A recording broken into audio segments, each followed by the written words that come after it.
What's up, ladies and gentlemen? It's Daniel here from the Geek Speak Nation channel, and I'm here to bring you my review of The Nice Guys.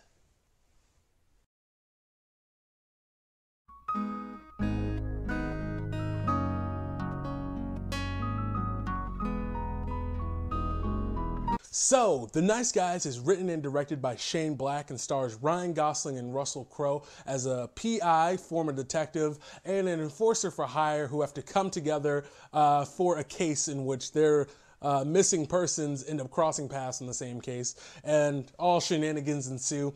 And Ryan Gosling's character, his daughter, ends up getting caught up in the case as well, as portrayed by actress Angourie Rice. And I have to say, I was really excited for this film. The Nice Guys was in my top 5 most anticipated films of 2016. I mean, it was up there with Civil War, Batman v Superman, all those things I was really excited for, because Shane Black is a phenomenal writer-director. And his film Kiss Kiss Bang Bang with Robert Downey Jr. and Val Kilmer is one of my favorite films, and definitely my favorite film by him. And I think the movie is truly amazing. I need to do a review for it. And essentially, this film is a spiritual successor to that film in every sense of the way. It takes two characters who really wouldn't or shouldn't be working together, and they come together in order to try to solve a case, and all these crazy, outlandish shenanigans ensue, and it's hyper violent at some moments, and a lot of over sex, but at the same time has really great character development and layers to the story, the mystery, and the characters woven in together. And essentially the same thing is done here. And it's really good, and I think the chemistry between Ryan Gosling and Russell Crowe is what really holds the film together, even when the script itself doesn't really do so. I think that Ryan Gosling, as we've seen in films such as Crazy Stupid Love, has just a knack for comedy and knows how to pull it off very well. And he brings it here with his eccentric character and drunken character, and does a very good portrayal of a character who is trying to be a good dad, but at the same time knows that he's a bad person for the way he treats other people and tries to get a leg up on everybody else. And Russell Crowe's performance is great. Russell Crowe is a phenomenal actor, of course, one of the best of our generation. And honestly, he does a great job here, and he knows how to work the wry humor at the same time, work this kind of fish out of water aspect in some cases of being just like, I'm too old to get into what kids are understanding, but just trying to get the job done. And their characters have really good backstories that aren't really delved into that well, but just enough to give us sufficient satisfaction, really, in their own character development throughout the film. So I have to say their relationship is really great. And also, to me, the real star of this film is the portrayal of the detective's daughter, played by Angourie Rice in this film. She does a phenomenal, phenomenal job. The actress who portrays Ryan Gosling's daughter in this film is really great. I don't know what it is about Shane Black, but he writes these amazing roles for kid actors. He makes them not annoying, makes them pivotal to the script, and gives them real depth and emotion when it comes to dealing with their parents and the situations that they find themselves in. And her character plays into the theme of kids are growing up too fast in this film and trying to hold things back, but at the same time let kids mature. And I think she does a really, really great job, and so do the other child actors. But I'd have to say, of everyone in this film, she really is the shining factor to me, and she gives an amazing performance. And I have to say that overall, the characters are really fun and they're really engaging. But the situations they find themselves in, on the other hand, are kind of what bothers me. So I have to preface this by saying that before we get into this story, like I said, I've seen Kiss Kiss Bang Bang. I've seen what basically The Nice Guys is in its heightened form, essentially. And so because of that, there's a lot of tropes and there's a lot of twists in the story that I expected and that weren't surprising to me because I've seen Shane Black's films before. So not necessarily where like, oh, when is the twist going to come? But it just happened and I was like, oh, okay, I expected that.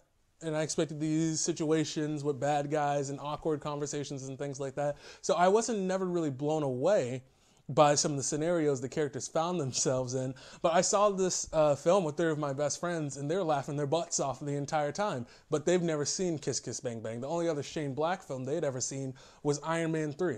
So with that being said, I think if you've never really seen what Shane Black, the director and writer, is capable of, This film is going to blow you away, and you're going to have a really amazing time with the story, and it's going to be fun. It's like a roller coaster ride. But to me, it's kind of like a greatest hits of a roller coaster I had been on, but got shut down a while ago, and I'm one of few people who still talks about that roller coaster. And I'm not trying to make this all about Shane Black's previous films, but I do have to say that it didn't necessarily dampen, but it had an effect on my experience watching this movie. And I treat them case by case and differently, but at the same time, I have to recognize, hey, the same things are being done in certain situations. And that the script is kind of lazy at some points. I do have to say that the characters are really engaging, like I said before, but the scenarios they find themselves in this film really feel made up on the spot a lot of the times. Like, they'll go to a place and they'll look for the next clue, and then they'll be like, wait, I think they're going to be at this big event. Wait, isn't that today at 6 o'clock? I think it is. Let's go.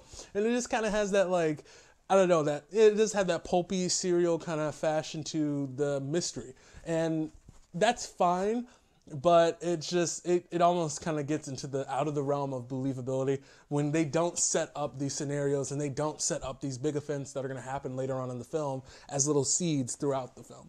So it just kind of felt abrupt. They're like, hey, we got to go to this next place because this big thing is happening, and goes from beat to beat to beat. But overall, in this presentation, and the story itself, the story is really fun. It's really engaging in the scenarios they do find themselves in. And they just give a really excellent and hilarious performance in the film, the actors do. And the story, it does hold up, even when it kind of gets out of the realm of believability. But overall, I do have to say that I love the characters, I love the setting, I love all the scenarios they got themselves in, and that I can't wait to see what Shane Black does next, and I hope they do keep this going as a franchise. I would love to see Nice Guys 2 and 3 and beyond. It's really great. So with that, ladies and gentlemen, I'm going to give The Nice Guys a score of 7.5 out of 10. So, as I said before, guys, it's 7.5. It's not bad. It's a really great score. Maybe it would have been an 8 if I had not seen any of Shane Black's work before. Like I said, I try to treat films by a case-by-case basis, but when they run into the same tropes and twists and rely on them that's been done in previous films by the same exact director and writer, you can't help but compare them. And it doesn't necessarily negatively affect my experience, but a lot of it I've been like, well, I've seen that before. And in some cases, it's been done better by the same person. So with that, I do have to say, either way, The Nice Guys is a really fun, crazy time, raunchy, but a really fun time with so many layers to it and a lot to explore and a lot to come back to with a second viewing. So I really recommend you guys go see it if you got the stomach for it, and for language, and for violence. Anyways, so with that, ladies and gentlemen, I hope you enjoyed my review, and if you did, let me know in the comment sections down below what you agreed with me on or what you disagreed with me on. Have you seen Kiss Kiss Bang Bang? Which one do you think is better? Which is Shane Black's best films? Things of that nature. I like discussions about movies. As you can tell, that's why I created a YouTube channel. So let's talk about that in the comment sections down below, and also while you're there, if you liked my review, hit that like button and subscribe to become a part of the Geek Nation. Because remember, ladies and gentlemen, we're on our way to 1,000 subscribers. It's supposed to echo. Anyways, we're on our way to 1,000 subscribers. Thank you guys so much for all the support. And guys, I love reading your comments and I love having discussions in the comment section. So let's keep on talking about movies. So with that, ladies and gentlemen, I've been Daniel, and do not forget to get geeky.